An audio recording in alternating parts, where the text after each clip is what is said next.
Hope you guys enjoyed the videos in this module. Now, a lot of you guys that are first starting out might need to do a different kind of challenge. So I have these challenges set up for you guys, and we're going to go through challenges in every module. Now, what I've decided to do is I've set up the challenges in 3 different tiers. So I have the beginner challenges, the intermediate challenges, and the advanced challenges, and some generic challenges for everyone. So if you're a beginner, it's probably good to do the beginner challenge. If you're someone that's an intermediate or someone that's a beginner that wants to push themselves, it's better to do the intermediate challenge. If you're someone that's advanced, it's better to do the advanced challenge. Or if you're an intermediate wanting to push yourself to advance, it's good to do the advanced challenge.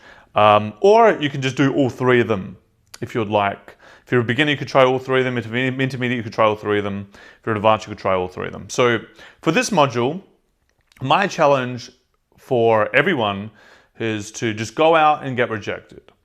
Go out and do several approaches and just get rejected. And there's no expectations here. I don't want you guys to expect anything to happen. I don't want you to try to make anything happen out of the other person. I just want you to go and get rejected, and that's it. That's more for the beginners. If you're a beginner, all I want you to do is go and get rejected. If the conversation gets too difficult, if the conversation's too hard, you're free to walk off. You're free to walk away. You're free to leave the interaction. All you have to do is go and talk to a girl. Okay, that's it. I want you to do that 4 times. I want you to do 4 approaches. Now, for people that are intermediate,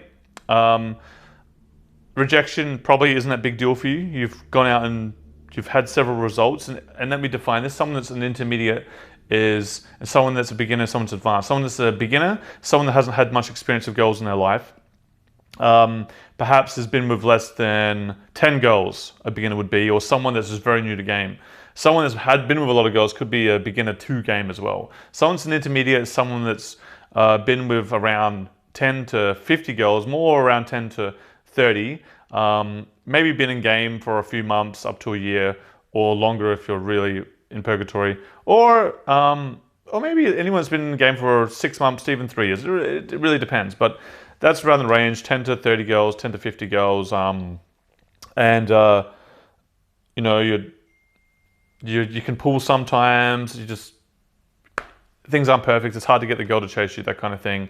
Beginner is someone that doesn't have much foundation. Someone that's advanced is pretty confident pulling girls, been with a lot of girls, maybe 50 or more girls, maybe even 100 more girls, pretty confident picking up girls, has perhaps more of a natural background, is more of a natural now. So someone that's an intermediate, it's not a big deal for you to get rejected. I mean, you've been rejected a lot.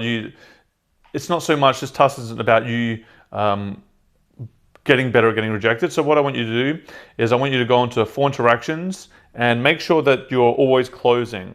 So at the end of each interaction, I want you guys to have made some effort to move things forward. So before you leave an interaction, even if it's going nowhere, just for the sake of this challenge, is to ask for the girl's number before you leave the interaction.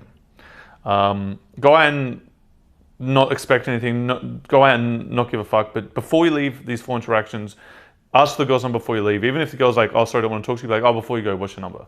Just for the sake of getting used to getting the girl's number.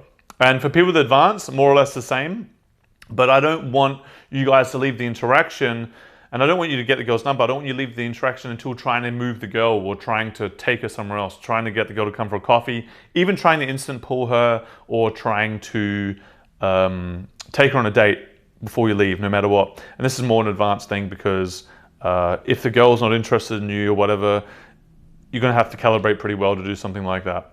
But it's good to just, because this is the thing, right? When we're getting into this, when we're doing this, a lot of the problems a lot of guys have is when they go on an interaction, it can go well, and they might not be pushing it as far as they could. They might not be going for the number, they might not be going for the instant date, they might just be having a good interaction. So it's better to go in and get used to asking for everyone's number or trying to take every girl on the instant date, and then later on, use not necessarily having to ask everyone for the number, or not asking for everyone for the number, or an instant date, or trying to pull everyone.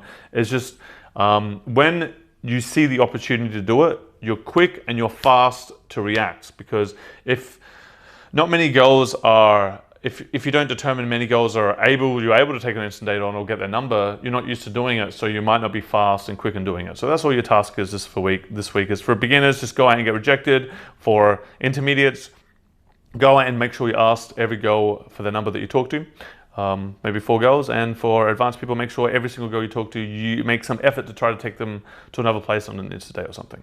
So what do you think about going on a date right now and ditching all this? I have a boyfriend. I do. I bet you do. I do, I promise I do. Did you buy that pink thingy? No. Fair enough. Alright, it was nice meeting you. You too.